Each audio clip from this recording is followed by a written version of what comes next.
Halo Sobat 100, masih bersama saya Rosyid Adrianto dalam program 100 Institute. Dan kita masih membahas soal-soal pada bab gelombang elektromagnetik.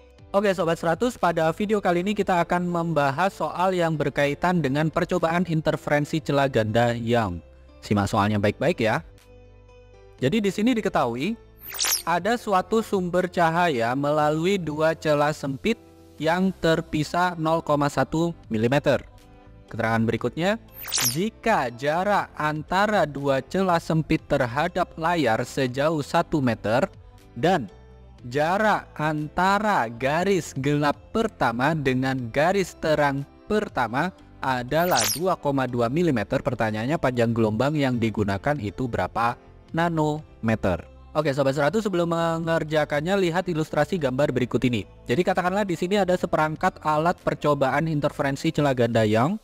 Kita gambarkan sebagai berikut, yang mana diketahui di soal bahwa jarak antara dua celah sempit terpisah 0,1 mm. Dalam satuan internasional ini nilainya sama dengan 10⁻⁴ meter. Ini kita simbolkan dengan huruf D. Di celah sempit ini dilewatkan suatu sumber cahaya, yang mana nanti ditanya panjang gelombangnya.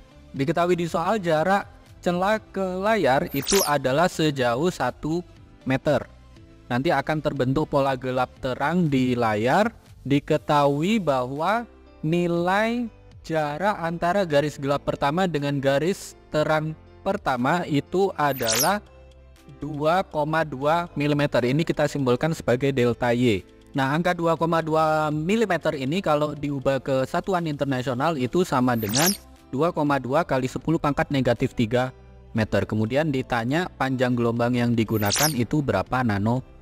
Oke Sobat 100, karena ini yang diketahui adalah jarak antara garis gelap pertama dengan garis terang pertama, maka pada percobaan interferensi celah ganda Young, jarak antara garis gelap dan garis terang itu formula yang dipakai adalah D delta Y per L sama dengan setengah lambda. Jadi jarak antara pola gelap dan pola terang itu sama dengan setengah lambda ya. Oke, kita ingin menghitung lambda, sehingga formula ini kita tulis ulang berubah menjadi lambda sama dengan 2D delta Y per L. Nah, berikutnya kita masukkan angka. D-nya adalah 10⁻⁴ meter, delta Y-nya adalah 2,2 kali 10⁻⁻³ meter, jarak celah ke layar 1 meter. Sehingga kita tuliskan di baris berikutnya, lambda sama dengan 2 kali 10⁻⁴ dikalikan 2,2 kali 10⁻⁻³ satuannya meter.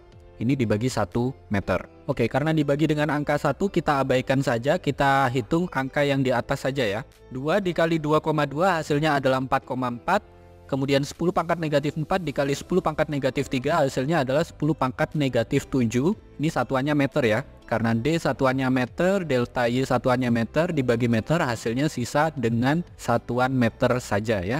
Berarti tadi jawabannya berapa? Lambda sama dengan 4,4 kalikan 10⁻⁻⁷ dengan satuan meter. Karena ingin dinyatakan dalam satuan nanometer, ingat nanometer itu sama dengan 10⁻⁹. 10⁻⁷ diubah ke 10⁻⁹, maka yang angka di depan ini kalikan dengan angka 100. 100 kalikan dengan 4,4, kita peroleh jawaban akhirnya lambda sama dengan 440 nanometer. Ini jawabannya ya Sobat 100. Oke Sobat 100, sampai di sini bisa dipahami ya. Jadi ingat baik-baik, kalau di sini ada sumber cahaya melalui dua celah sempit yang diketahui adalah jarak antara garis gelap pertama dengan garis terang pertama, maka formula yang dipakai ini ya, D delta Y per L sama dengan setengah lambda. Untuk menghitung lambda berarti lambda sama dengan 2D delta Y per L. Nah Sobat 100, masukkan nilai D, masukkan nilai delta Y. Delta Y ini tadi adalah jarak antara garis gelap pertama dengan garis terang pertama ya. Masukkan nilai L, ini lakukan perhitungan, nanti ketemu ya lambdanya itu berapa nanometer. Begitu ya Sobat 100, sampai di sini bisa dipahami ya. Nah, kalau Sobat 100 sudah paham untuk video penjelasan ini, Sobat 100 bisa melihat atau mempelajari video penjelasan yang berikutnya. Lalu, untuk pertanyaan atau soal-soal berkaitan dengan mata pelajaran matematika, fisika, kimia, Mandarin atau English, Sobat 100 bisa tanyakan soalnya di aplikasi tanya jawab soal. Oke, sahabat 100, selamat belajar ya.